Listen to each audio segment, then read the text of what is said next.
Hi, friends, and welcome back to the Girl Camper Podcast, where we believe there is no wrong way to camp like a girl. I'm your co-host, Lisa McDermott, and today we are talking about one of the most fun, practical, and game-changing additions to your RV camping, and that is adding an e-bike. Whether you want to explore a charming campground, run a quick errand into town, or hit a scenic trail without breaking a sweat, e-bikes are opening up a whole new world of adventure. And today, we're joined by special guests from Buzz Bikes, a company that's making e-biking easy, accessible, and incredibly fun.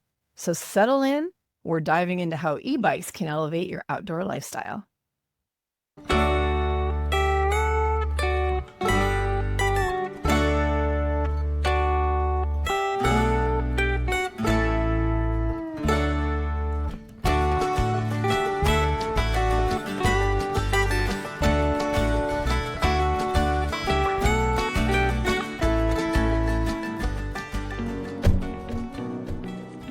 What does it mean to camp like a girl? It means charting your own course. It means following your passions. It means building your circle. Sharing experiences. And making memories that will last a lifetime. It means conquering obstacles. Finding your freedom. And learning that so much more is out there for you to discover. So what does it mean to camp like a girl? Well, that's for you to decide. Because behind every great trip plan is a woman. Start your adventure today at GoRVing.com.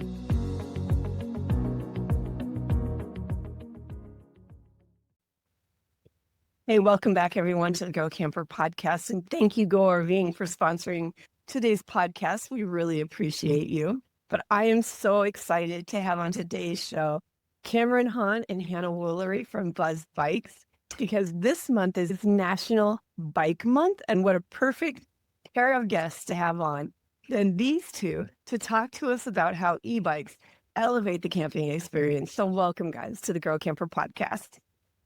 Hey, thanks for having us. Good to see you. Good to be here. Thank you.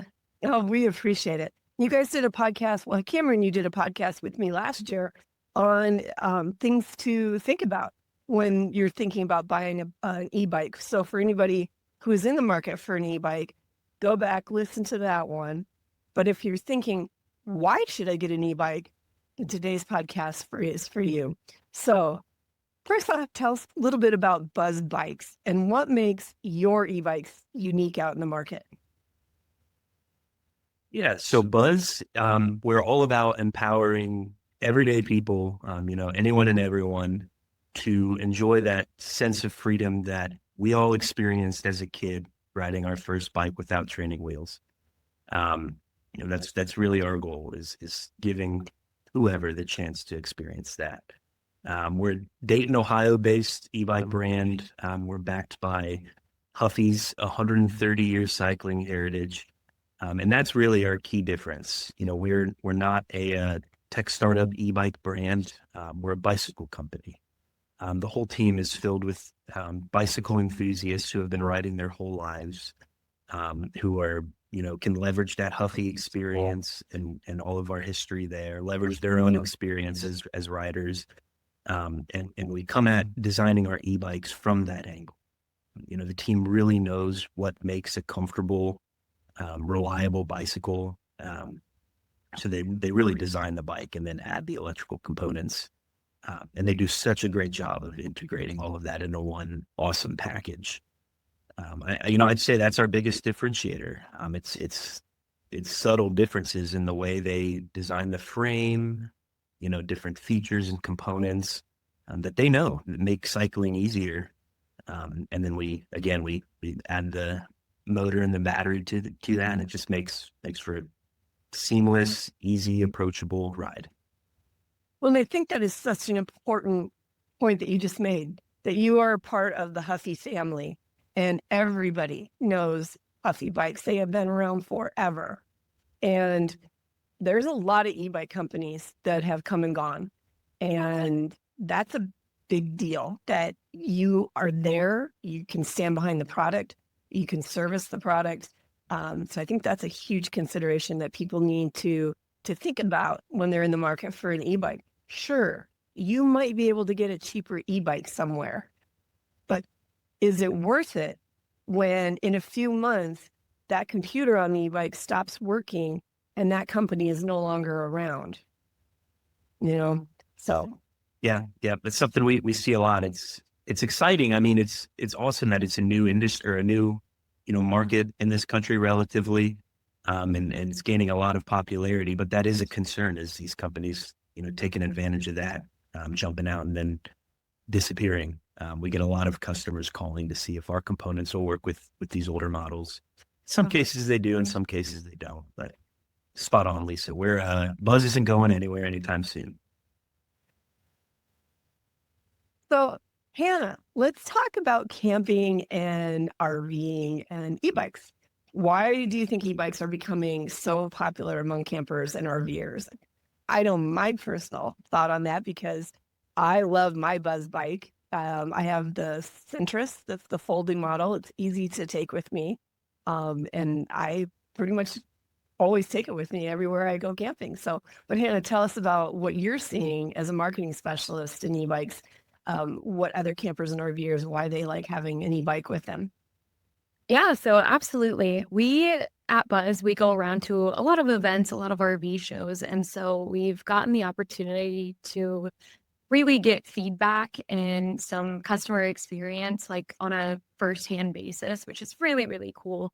And e-bikes and RVing are really, really great things that go together because e-bikes are so versatile. When you go camping, when you go on RV trips, you want to explore the outdoors, you want to go on adventures. And I think e-bikes capture, the fun and the adventure and the physical aspect of regular mechanical bikes, but you also combine it with the utility of things that you would need when you do go camping. So hauling gear, whether it's like firewood, whether it's supplies, anything like that, whether you want to go zipping through the trails or across the campgrounds to have a little bit of fun. It really makes things a lot more fun and a lot more easy as compared to like just hauling things manually on your own, or maybe with a golf cart, you can navigate a little bit easier with an e-bike. So what kind of terrain are Buzz bikes best suited for? Because at campgrounds, they're not necessarily always, asphalt pavement and stuff like that. Where can people be taking their different Buzz bikes? It sort of depends on the model, but generally, our bikes can be ridden on, obviously paved path, compact gravel, dirt, even some, mildly rugged trails. The only place I wouldn't bring an e-bike is like a downhill mountain biking trail. Now, again, it's sort of model specific. I don't think we have anything I wouldn't take off road altogether. But something like the Centris that you have, or the Drone is the red moto style bike. Those are specifically made for all terrain. They've got 4-inch tires, super wide. They've got suspension to be able to handle that. But even the Serrana 2, our comfort cruiser style bike, the tires are a little bit thinner, but they're still 2.5 inches, and it still has some suspension. So they can handle the off-road. It's just the other models might be a little better suited. That makes sense. Well, and I would imagine on the Serrano that if someone really did want to take it on a little more rougher, gravelly type path, they could switch the tires out and put some liners and things like that in them to kind of beef up the durability of the tires, if they wanted to. Yeah, just like a normal bike would. Exactly. Wheels come out, the fork can, I'm not sure off the top of my head what size tires the fork can support. Yeah, everything's replaceable, adjustable, customizable, like Hannah said. Exactly.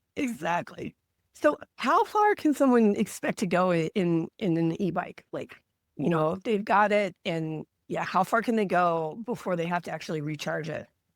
So typically speaking, it really depends on how you're using it.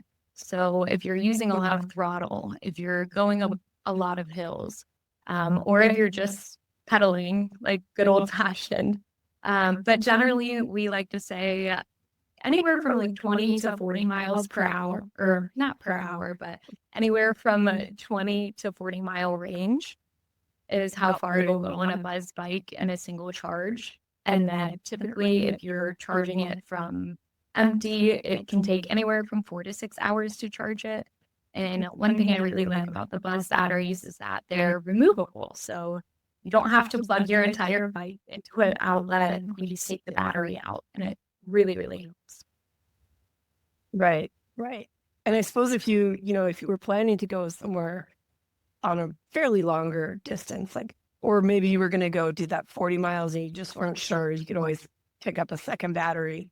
They're a little heavy, but you guys got great accessories for your e-bikes. A lot of pannier bikes or pannier bags that I know, like the Centris that I have comes already with racks on it for the pannier bags. So it makes carrying stuff a lot convenient and very easy to do. Which For sure. Yeah, sorry.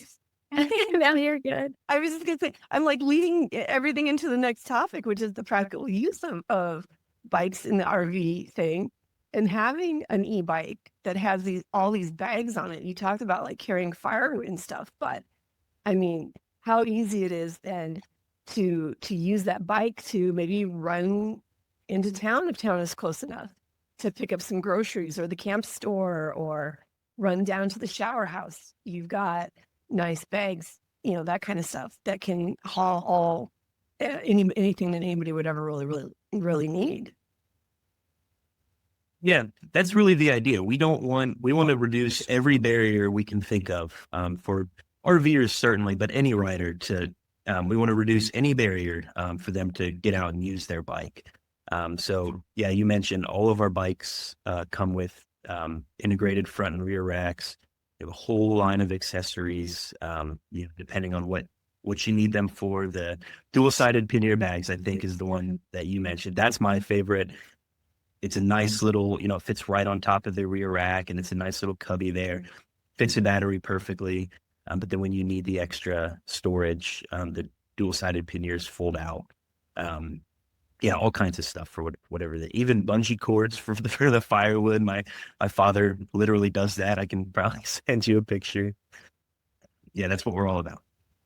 Well, how easy is it to store and transport one of your e-bikes when people are RVing, when they're packing up and ready to go?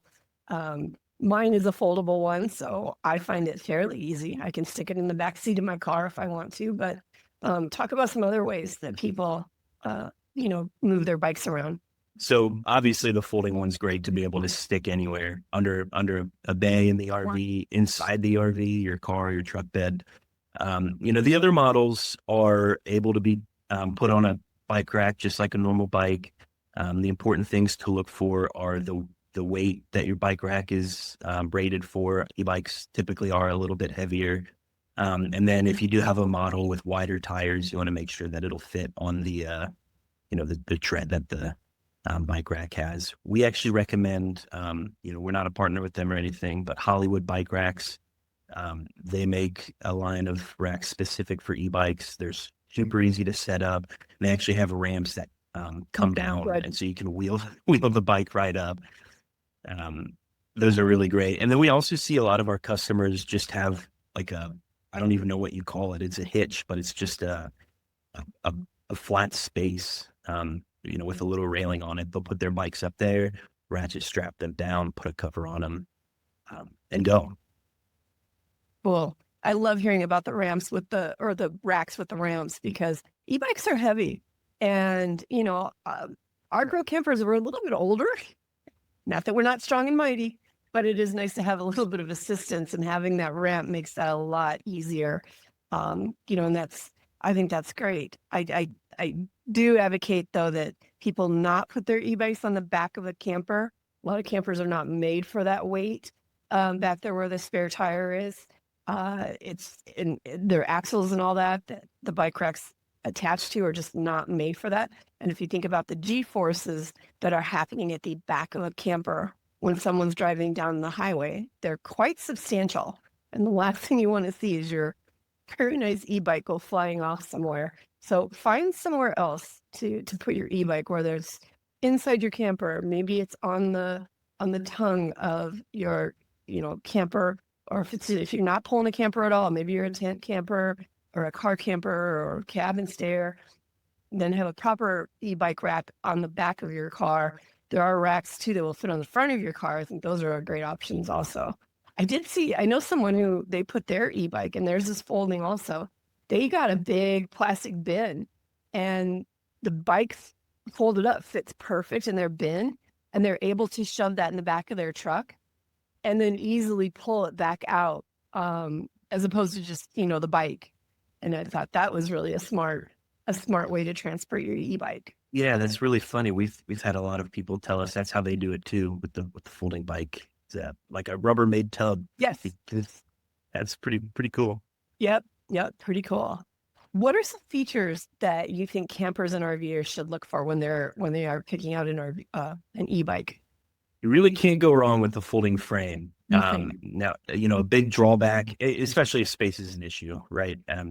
Got a lot, especially if you're bringing the family, you're bringing a lot with you. A lot of folding bikes will sacrifice, size to make them more compact. And along with that comes thinner tires, no suspension, things like that. But we've got the best of both worlds with the Centris.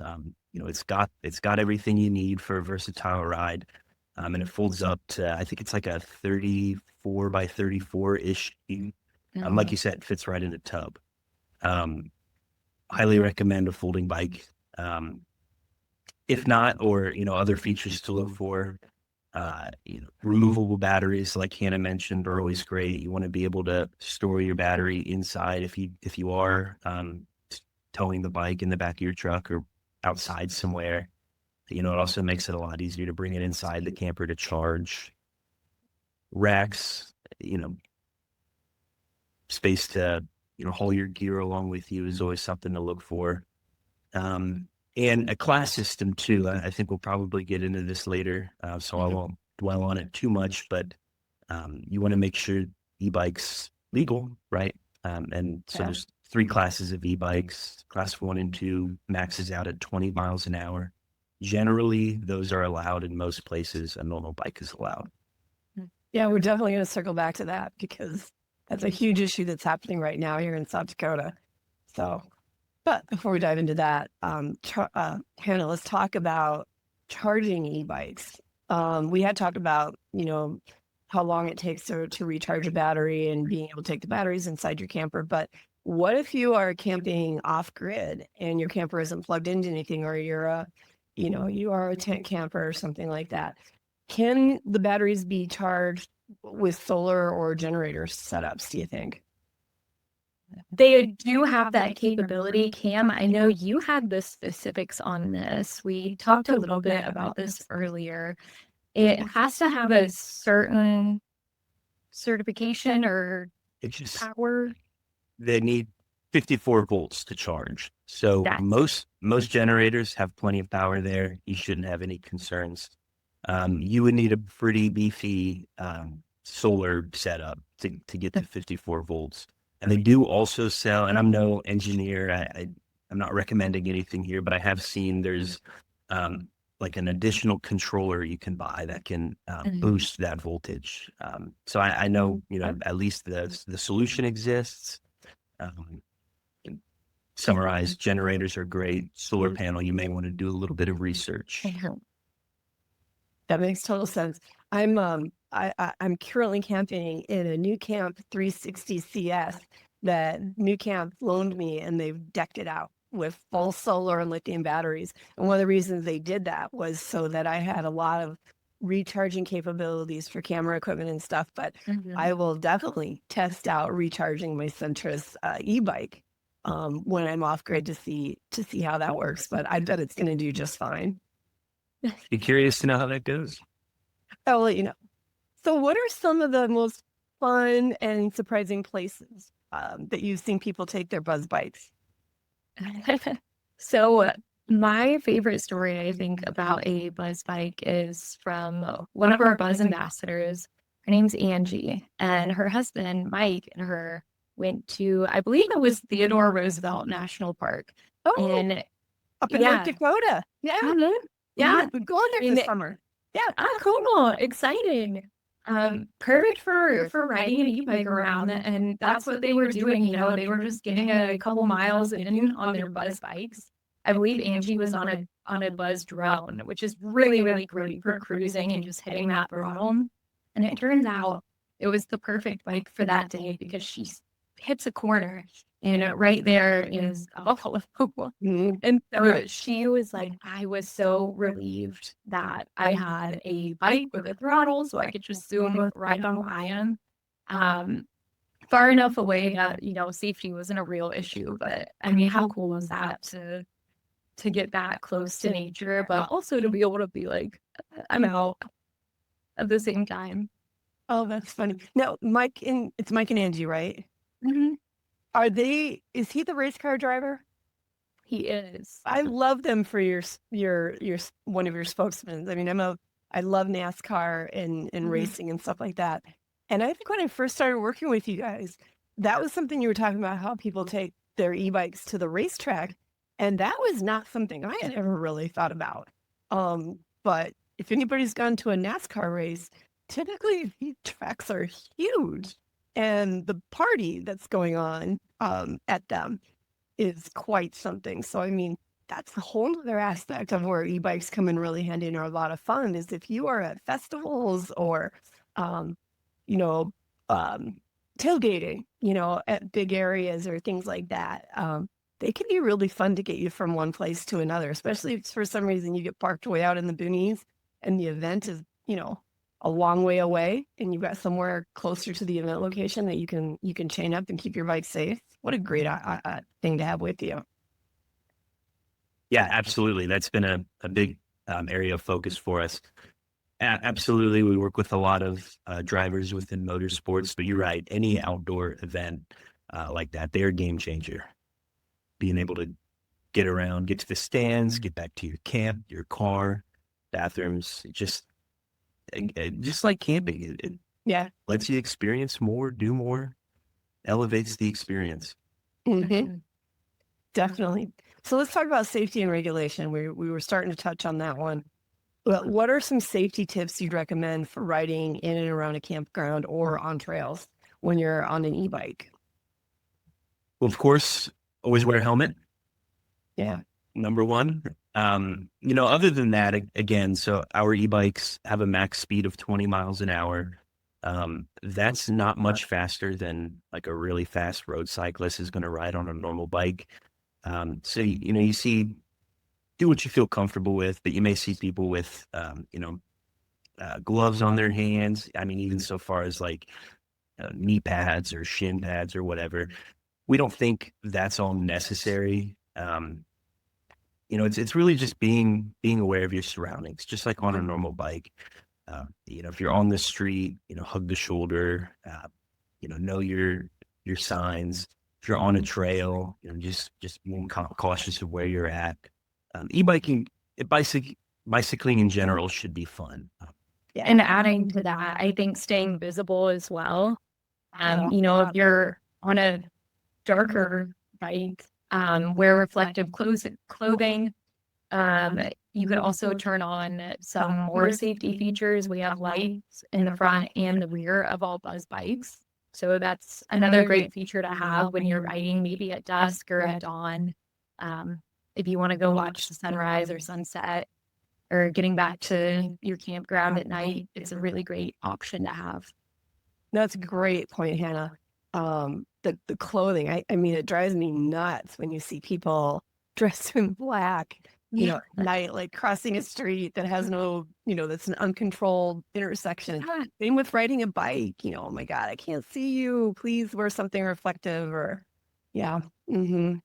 I think another great thing to have, especially if you're riding on a trail, like where I live, we have a 100-mile bike trail right behind my house. But is to have the handlebar mirrors so I can see if someone is coming up behind me and then not be like totally surprised if they didn't let me know they were behind me. And I think that is something that you guys, I think, carry in your online store too. Yeah. Those are good. Those are good. So, but let's talk about the local laws and campground rules when it comes to e-bikes. Because I know here in South Dakota, there is a push, and unfortunately it is on this trail that is right behind my house, not to outlaw e-bikes, but they do want to limit them to only e-bikes that have pedal assist, which we should probably talk about that versus the throttle. You mentioned the throttle. So this could effectively, not happy about it, make me riding my Buzz bike, which has a pedal assist and throttle, illegal on this trail. And I'm hoping that our South Dakota governor does not sign that into law. And the reasoning that it came up, I think, was from horse people being concerned and complaining about people on e-bikes coming up on horses and not announcing and things like that and going too fast. But one of the things that you pointed out, Kim, was like most e-bikes can't go over 20 miles an hour. A regular bike can, if someone's good on it, they can go 20 miles an hour. So instead of outlawing, you know, these type of e-bikes, which are the majority, I believe, out there, why not just make a speed limit on the trail? But I'm getting ahead of myself. Let's talk about first the difference between pedal assist and throttle. Explain what those are, guys. Pedal assist is exactly what it sounds like. You still have to pedal to be able to ride that bike. It's just going to provide more output for your input. It's kind of difficult to explain exactly what happens until you get on and try it for yourself. But just imagine you're pedaling at a pretty casual pace. You're not exerting a ton of effort, but you're going 12, 15 miles an hour. And most e-bikes have multiple levels of pedal assist, which makes it, again, really customizable. You can find the right level of pedal assist for you. So you're still moving your legs, you're getting a little bit of exercise in, but you're going at a pace that's going to allow you to go further, faster. Throttle, on the other hand, everybody is familiar with the throttle. There's thumb throttles, there's twist throttles. Those will allow you to stop pedaling and just let the bike take over. Yeah. Good explanation. And I think with the pedal assist, it's like a little extra. When you need to get up a hill or something, it's very nice to have. Right. Mm-hmm. A lot of times, our customers will tell us, if I use the pedal assist, it's on level 1 or 2 for the most part. Yeah. It's not until, I really use the pedal assist to get up a hill or to, if I'm on a busy part of the street, I'll speed up to get past that. It's short bursts that our riders are using their pedal assist for. Exactly. So are you seeing other states, though, or other incidents like what we're possibly experiencing out here in South Dakota, where there is a push to prohibit e-bikes with throttles? Or are we just unique? I'm not aware of any states that are like anywhere it's happening like that on a state level. There's a lot of confusion right now, and we really expect things to be ironed out. So there's, like I mentioned earlier, 3 classes of e-bikes, 1, 2, and 3. Mm-hmm. Class 1 means it has a max speed of 20 miles an hour and is pedal assist only. Class 2 has the same as Class 1 and a throttle. Class 3 should be back to no throttle, max speed 28 miles an hour with the pedal assist. So that was formulated by People for Bikes, an organization that we support, and was adopted by the federal government. But still, things are so new that there's a lot of confusion. There's a lot of companies that aren't following those guidelines. So my personal opinion is the issue right now is you'll see a lot of Class 3 bikes that have that 28 mile per hour max speed. They also have a throttle. They shouldn't be able to have that. So that's where you see a lot of concern with people flying at almost 30 miles an hour, down a hiking trail. People for Bikes is working to, I don't know the specifics. I don't know if this is at the national level. I do know they work some state by state, but they are working to try to get the whole country to adopt this class system and allow class 1 and 2 bikes to be ridden anywhere you can ride a normal bike. So hopefully there's they're going to have some progress on that soon. I hope that the bill doesn't get signed in South Dakota. Yeah. Even if it does, I Right. would expect over the coming years for things like that to be rolled back. Yeah, I hope it doesn't get signed too. And I think a lot of us were just so blindsided by it getting passed by our legislature. And then we realized what had happened, and there was such a backlash to it of why did you guys put this through? It almost felt like they didn't really understand e-bikes, and it was a knee-jerk reaction. And hoping that that's why the governor hasn't signed it, that he's realizing that there are other options out there that make a lot more sense. Because what's cool about, especially living on the trail, is I see people on this trail that probably never would be biking this trail, but for having an e-bike. And maybe this is the wrong assumption on me, but I believe the class 2s that you talk about that have the pedal assist and the throttle, but can only go 20 miles an hour, are probably the most common type of e-bikes out there. For sure. So to just arbitrarily say no, I think is a real disservice. So maybe I need to get Buzz Bikes to send our governor an e-bike. Hey, we'll do what we can. Yeah. I'll personally deliver it to him. Yeah, it's scary for sure. I really just think it's a lot of confusion. Yeah. E-bikes, it's such a new industry. It could be a catch-all term. I always think back to it's like Simon Cowell. Is he an America's Got Talent judge? Right. Yes, he is. There was a headline that he had a pretty serious accident on an e-bike. And then you go and you look at this e-bike he was on, and it was an electric motorcycle. He was going 50 miles an hour. I mean, so it's kind of a catch-all term. Since e-bikes are, still being adopted in the country, I think there's, again, a lot of confusion. I expect it'll all iron out over time, hopefully sooner rather than later. That makes a lot of sense. Let's talk a little bit about the batteries too. People have some concerns on lithium batteries and, blowing up. But I think that's probably pretty uncommon, actually, and has to do a lot with the quality of the batteries. And again, where did you buy them from? Did you get that cheap, e-bike? And then are you now surprised that your battery caught on fire? Well, let's talk about that. I mean, how do you address people's concerns on lithium batteries?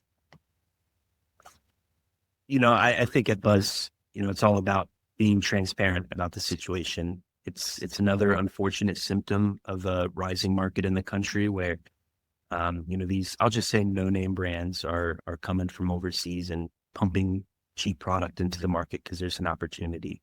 And that's what's causing problems. But you're right. If the battery comes from a quality source and you're taking proper care of the battery, you really shouldn't run into any issues.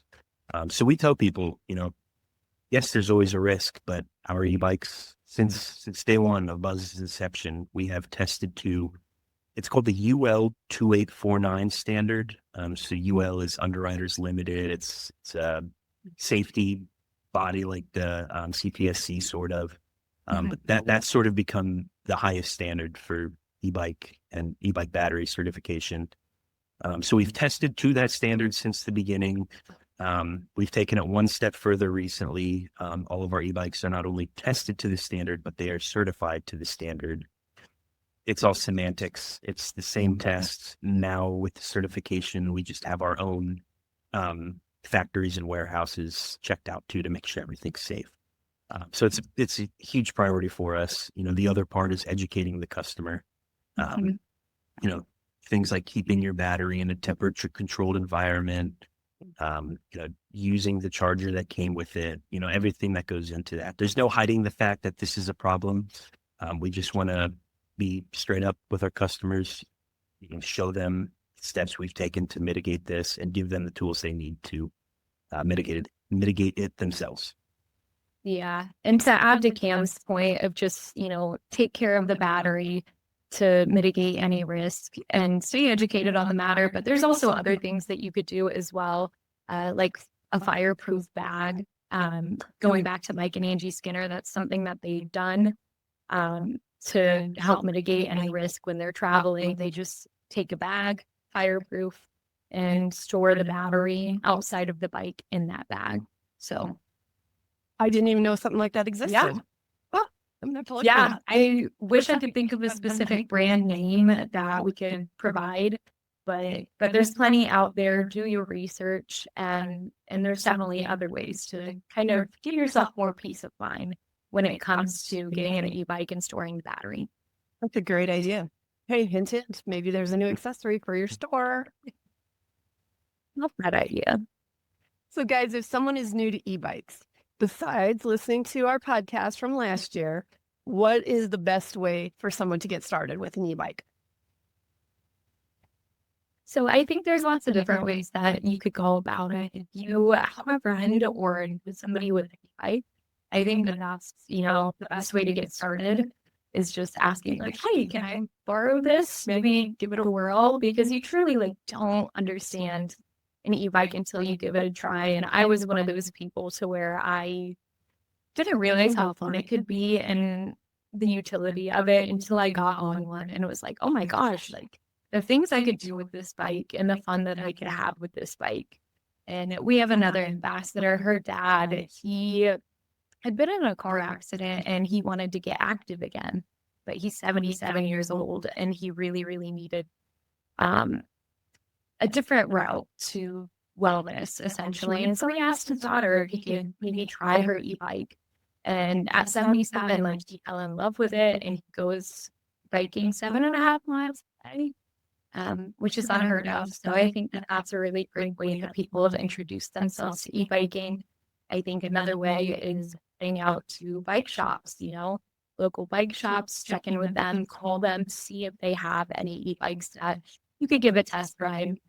And then here at Buzz, we also are very travel friendly. We love to travel. We love to go meet people, and we love to introduce people to e-bikes because it's just so much fun getting to see people and their faces when they try one for the first time.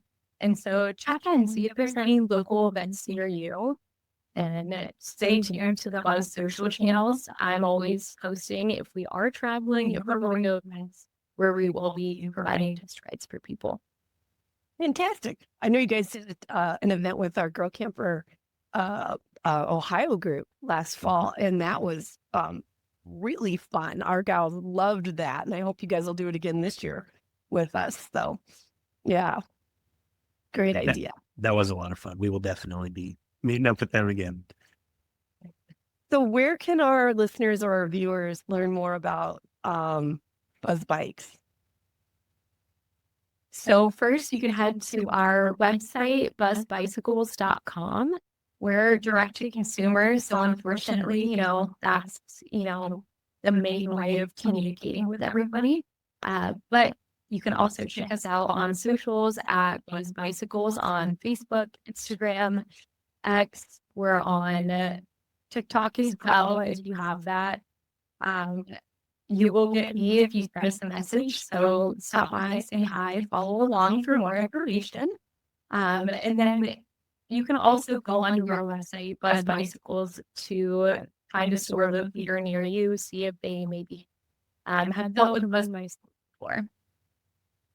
Very cool. Now, I was going to ask if you have any new models coming out, but I'm going to guess that the drone is probably your latest model that came out. Is that correct? The drone is the latest model to have come out. Have you seen it yet? I haven't seen it in person. I've just seen it online. Okay, yeah. It looks like it reminds me of a childhood dirt bike. That's kind of the inspiration, right? It's something, it's more about the vibes with that ride. It's, it just feels, I don't know what it is about it. The product designers nailed it. It feels like I'm riding a motorcycle. It does. It looks super comfortable, for tooling around. It looks really great. I mean,